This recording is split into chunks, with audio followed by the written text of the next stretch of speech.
Hola, bienvenidos a un nuevo video. Hoy vamos a hablar del caso de John Wayne Gacy, o mejor conocido como el Pogo o el payaso.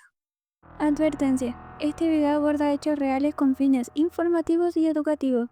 No se busca promover ni glorificar la violencia, sino analizar un caso histórico desde otra perspectiva un poco más documental. Ahora sí, sin más larga la introducción, comencemos con el caso. En los suburbios tranquilos de Chicago, un hombre respetado organizaba fiestas infantiles disfrazado de Pogo el payaso.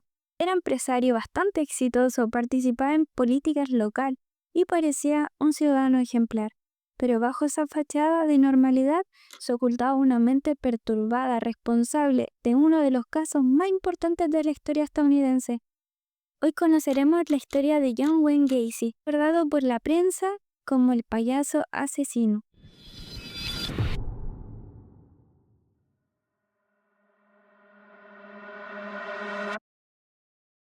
Lo inquietante de este caso no fue la magnitud de sus crímenes, sino la manera en que engañó a toda una comunidad. Durante años, nadie imaginó de él que aquel hombre amable y sonriente escondía un secreto inimaginable. Bueno, para entender primero el caso de John, tendremos que ir a los primeros años, o sea, su infancia. Bueno, la infancia de John Wayne Gacy fue bastante difícil. Nació el 17 de marzo de 1942, en Chicago, y su niñez estuvo bastante marcada por un entorno familiar complicado, una relación muy tensa con su padre, quien era alcohólico y lo trataba con dureza. Esa falta de afecto paterno dejó una herida profunda en su personalidad, y muchos especialistas creen que esa necesidad de validación marcó su comportamiento en la adultez. Sufría humillaciones constantes y padecía problemas de salud, incluyendo una afección cardíaca que le causaba desmayo. A los 9 años vivió un episodio traumático con un conocido de la familia, algo que nunca reveló por miedo. Primero intento de superación. A pesar de todo, Gacy buscaba la aprobación de su padre. Trabajaba desde joven en distintos empleos, intentaba unirse a los marinos, pero fue rechazado por su condición médica. Se mudó a Las Vegas y trabajó brevemente en una funeraria donde desarrolló una inquietante fascinación por la muerte. Ese trabajo sería un punto de inflexión.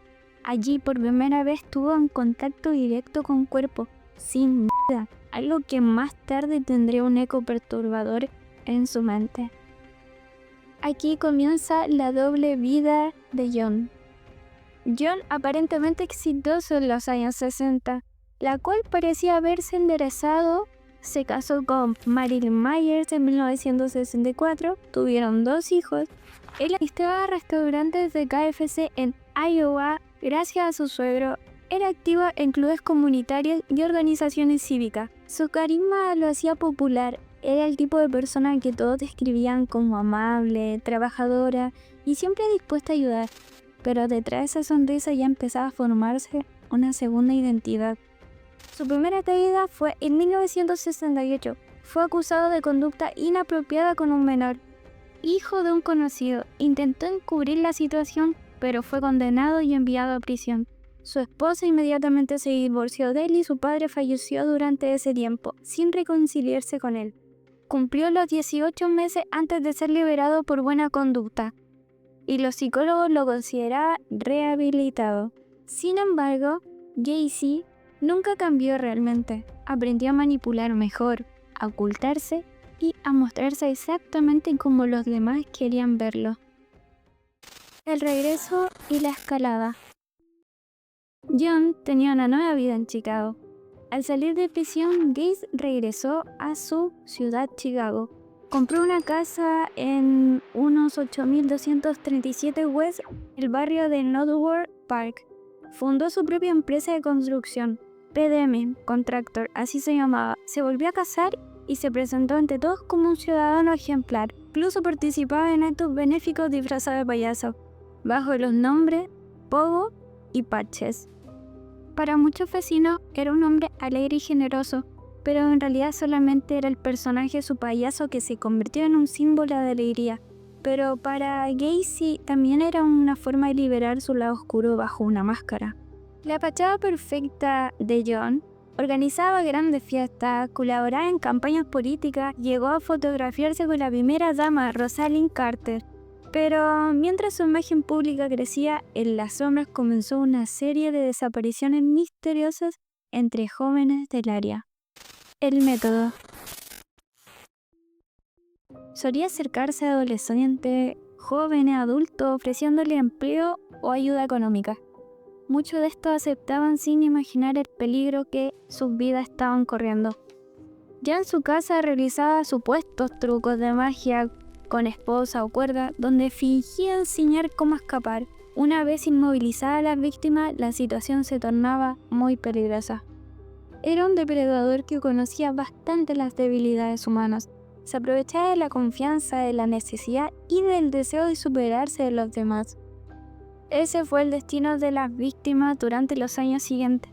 Desaparecieron alrededor de unos 30 jóvenes, la mayoría fueron hallados posteriormente en sus propiedades o en los alrededores, obviamente ya sin vida. Cada desaparición parecía aislada, pero el patrón estaba ahí, silencioso, pasando desapercibido en una época en que la comunicación y los registros eran bastante limitados. La investigación y la captura de John. Las desapariciones no pasaron desapercibidas. En diciembre de 1978, un joven llamado Robert Pierce, de 15 años, desapareció tras decir que iría a hablar con uno de los contratistas sobre su trabajo.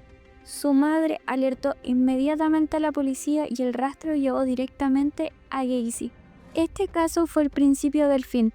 Robert se convirtió en la pieza clave que desmanteló toda la fachada de respetabilidad que Gacy o John había construido. La vigilancia, al revisar sus antecedentes, los agentes descubrieron su pasado delictivo y comenzaron a seguirlo de cerca. Gacy se mostraba desafiante, invitaba a los oficiales a cenar, a tomar café, pero cada vez actuaba de forma más errática. Un investigador notó un olor extraño proveniente de la casa. Gacy lo atribuyó a humedad o problema en el sistema séptico. Finalmente, el 13 de diciembre de 1978, una orden de registro descubrió objetos pertenecientes a varios jóvenes desaparecidos. El horror revelado. Hubieron varios descubrimientos impactantes durante la investigación. Las autoridades hallaron evidencia de múltiples víctimas bajo el suelo de la casa y en zonas cercanas. La escena horrorizó incluso a la gente más experimentada. Las paredes, el suelo, cada rincón de la casa hablaba del horror que había permanecido oculto por años. En total, 29 personas fueron localizadas en su propiedad y las otras en las cercanías del río Des Plaines. La confesión de John era bastante en tono de frialdad. Él admitió los hechos sin mostrar remordimiento alguno por las víctimas. Afirmó tener múltiples personalidades y culpó a una de ellas, a la que llamaba Jack. Su falta total de empatía lo convirtió en un caso de estudio para la criminología moderna. Muchos se preguntan hasta hoy si realmente creía sus propias excusas o si simplemente disfrutaba del control. El juicio y su ejecución. El juicio fue un proceso judicial que comenzó en febrero de 1980. Su defensa alegó inestabilidad mental, pero el jurado no lo aceptó. Fue declarado culpable de 33 homicidios y sentenciado a la pena capital. El país entero estaba enfrentándose al hecho de que el mal puede tener el rostro amable como lo hacía John. Sus últimos años, que pasó 14 años en prisión, donde pintó cuadros y consiguió entrevistas sin mostrar su verdadero arrepentimiento por la víctima. John falleció en 1994 a los 52 años, tras cumplirse su sentencia. Incluso en sus últimos días mantuvo un aire de arrogancia, convenciendo de que la historia iba a ser recordada como la figura mediática o como el asesino que es hoy en día. El legado del terror. El caso de John impactó bastante en la sociedad, marcó un antes y un después. Las comunidades aprendieron que la maldad puede esconderse en lugares insospechados y que la empatía no debe cegar la precaución. Generó mayor conciencia sobre los depredadores con apariciones respetables, impulsó mejoras en los registros de delincuentes sexuales, dio visibilidad a jóvenes desaparecidos y en situaciones vulnerables. Recordar a las víctimas es lo más importante en mantener viva la memoria de ellas. 33 jóvenes con familias, sueños y vidas por delante. Algunos no han sido identificados hasta el día de hoy. Cada uno de ellos merece ser recordado por lo que fueron, no solo por cómo terminaron. Ellos son el verdadero centro de la historia.